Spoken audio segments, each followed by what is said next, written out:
ಶ್ರೀ ಗುರುಭ್ಯೋ ನಮಃ.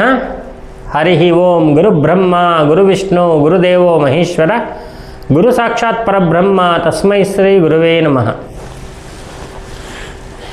ಗುರುಗಳೇ, ನಾವು ದೇವರ ಅತ್ಯಂತ ಪ್ರೀತಿಯ ಭಕ್ತರು. ದೇವರು ಅಂದರೆ ನಮ್ಗೆ ಫಸ್ಟು, ಆಮೇಲೆ ಮಿಕ್ಕಿದ್ದೆಲ್ಲ. ಜನಗಳಿಗೆಲ್ಲ ದಾನ ಧರ್ಮ ಅದು ಇದು ಎಲ್ಲ ಮಾಡಿ ಅವರೆಲ್ಲ ನಮ್ಗೆ ವಾಪಸ್ ಬೈದು ನಮ್ಗೆ ಸಾಕಾಗೋಗಿದೆ ಗುರುಗಳೇ. ದೇವ್ರ ಕಡೆಗೆ ನಾವು ಜಾಸ್ತಿ ಒಲವನ್ನು ತೋರಿಸ್ತಾ ಇದ್ದೀವಿ. ನಮಗೆ ಇತ್ತೀಚೆಗೆ ಏನಾಗ್ತಾ ಇದೆ ಅಂದರೆ ಸುಮಾರು 15 ದಿವಸದಿಂದ ಪ್ರತಿ ದಿವಸ ರಾತ್ರಿ ಒಂದು ದೇವರ ಕಣ್ಣು ಕಾಣಿಸ್ತಾ ಇದೆ. ಸುಂದರವಾಗಿರ್ತಕ್ಕಂಥ ಕಣ್ಣು, ತುಂಬ ಪಾಸಿಟಿವ್ ಆಗಿರ್ತಕ್ಕಂಥ ಕಣ್ಣು.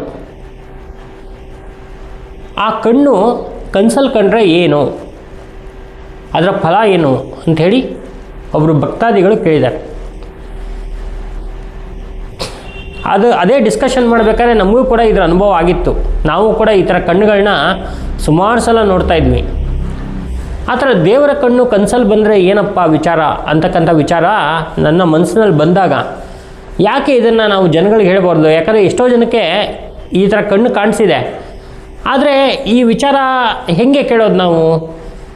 ಅಥವಾ ಯಾರಿಗಾದ್ರು ಹೇಳಿದ್ರು ಕೂಡ ಅವರು ಅದು ಸುಮ್ಮನೆ ಏನೋ ಒಂದು ಭ್ರಮೆ ಬಿಡಪ್ಪ, ನೀನು ಯಾವಾಗಲೂ ಏನೋ ಯೋಚನೆ ಮಾಡ್ತಾ ಇರ್ತೀಯ, ಅಥವಾ ಟಿ ನೋಡ್ತಾ ಇರ್ತೀಯ, ಅಥವಾ ಯಾರನ್ನ ನೋಡ್ತಾ ಇರ್ತೀಯ, ಅದಕ್ಕೆ ನಿಂಗೆ ಕಂಡು ಬರುತ್ತೆ ಅಂತ ಈ ಥರ ಉಡಾಫೆ ಹೇಳ್ತಾರೆ.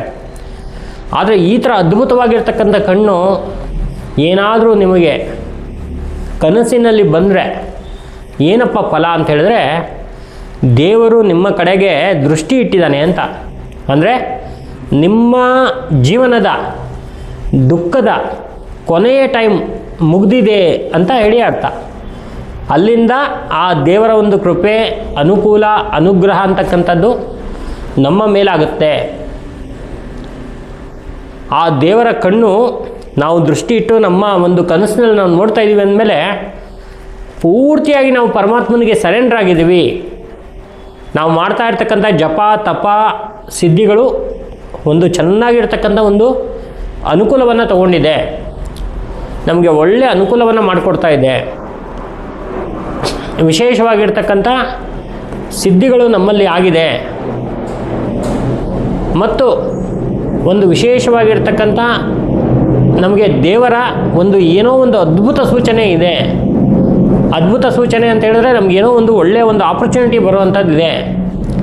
ಈ ಥರ ನಾವು ಈ ಸೂಚನೆಗಳ ಅರ್ಥವನ್ನು ತಿಳ್ಕೊಬೋದು. ಹಾಗಾಗಿ ನಿಮಗೆಲ್ಲ ಕೆಲವು ಸೂಚನೆಗಳು ಬಂದಾಗ ಏನಿರ್ಬೋದು ಈ ಸೂಚನೆಗಳ ಬಗ್ಗೆ ಗುರುಗಳ ಹತ್ರ ಕೇಳಬೇಕಲ್ಲ ಅಂತ ಹೇಳಿ ಕೇಳೋಕ್ಕೆ ಅಂತ ಬರ್ತೀರಾ. ಕೆಲವರೆಲ್ಲ ಮರ್ತೋಗ್ಬಿಡ್ತೀರಾ ಬಂದ ತಕ್ಷಣ, ಯಾಕಂದರೆ ನಿಮ್ಮ ಕಷ್ಟಗಳು ಬೇಕಾದಷ್ಟು ಇರುತ್ತೆ. ಹಾಗಾಗಿ ಈ ಸೂಚನೆಗಳು ಬಂದಾಗ ಏನು ಇದರ ಫಲ ಅಂತಕ್ಕಂಥ ವಿಚಾರವನ್ನು ನಾನೇ ಸ್ವತಃ ಒಂದಷ್ಟು ಜನಗಳು ನನಗೆ ಹೇಳಿದಾಗ ನೋಟ್ ಮಾಡಿ ಇಟ್ಕೊಂಡು ಅದರ ಬಗ್ಗೆ ನಾನು ವಿಡಿಯೋ ಮಾಡಿ ನಿಮ್ಗೆ ತಿಳಿಸ್ತಾ ಇರ್ತೀನಿ. ದೇವರ ಕಣ್ಣು ಕಾಣಿಸೋದು ಸಾಮಾನ್ಯದ ವಿಷಯ ಅಲ್ಲ. ಎಲ್ಲರಿಗೂ ಕೂಡ ಈ ಕಣ್ಣು ಕಾಣಿಸಲ್ಲ. ಯಾರು ಒಳ್ಳೆಯ ಶ್ರದ್ಧೆ ಭಕ್ತಿಯನ್ನು ಇಟ್ಕೊಂಡಿರ್ತಾರೋ, ದೇವರ ವಿಶೇಷವಾಗಿರ್ತಕ್ಕಂಥ ಅನುಗ್ರಹವನ್ನು ಇಟ್ಕೊಂಡಿರ್ತಾರೋ, ದುಃಖದ ಕೊನೆಯ ಹಂತದಲ್ಲಿರ್ತಾರೋ ಅವರಿಗೆ ಈ ಕಣ್ಣು ಕಾಣಿಸುತ್ತೆ. ಈ ಕಣ್ಣು ಕಾಣಿಸಿದ ತಕ್ಷಣ ಇನ್ನು ಯಾವುದ್ರ ಬಗ್ಗೆನೂ ಅವ್ರು ಯೋಚನೆ ಮಾಡಬೇಕಂತಿಲ್ಲ. ಇನ್ನು ಸುಖದ ಮೆಟ್ಟಲನ್ನು ಅವ್ರು ಹತ್ತಾ ಇದ್ದಾರೆ ಅಂಥೇಳಿ ಅರ್ಥ. ಸೊ ಈ ವಿಚಾರ ನಿಮ್ಗೆ ಹೇಳೋದಿತ್ತು. ಮುಂದಿನ ವಿಡಿಯೋದಲ್ಲಿ ಇನ್ನೊಂದು ಅದ್ಭುತ ವಿಚಾರದ ಬಗ್ಗೆ ಹೇಳ್ತೇನೆ. ಈಗ ಬರ್ತಾ ಇರ್ತಕ್ಕಂಥ ತಿಂಗಳಲ್ಲಿ ವಿಶೇಷವಾಗಿರ್ತಕ್ಕಂಥ ಪ್ರಶ್ನಾಶಾಸ್ತ್ರ ಕ್ಲಾಸ್ ಇದೆ. ನೀವು ಯಾರಿಗಾದ್ರು ಇಂಟ್ರೆಸ್ಟ್ ಇದ್ದರೆ ಸೇರ್ಕೊಳ್ಳಿ, ಒಳ್ಳೆಯ ಜ್ಞಾನವನ್ನು ಪಡ್ಕೊಳ್ಳಿ.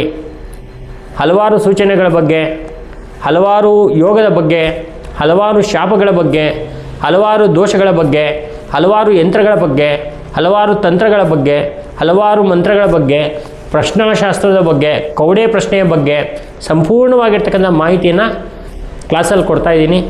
ತಿಳ್ಕೊಳ್ಳಿ, ಜೀವನದಲ್ಲಿ ಒಂದಷ್ಟು ಅಭಿವೃದ್ಧಿ ಮಾಡ್ಕೊಳ್ಳಿ. ನಮಸ್ಕಾರ.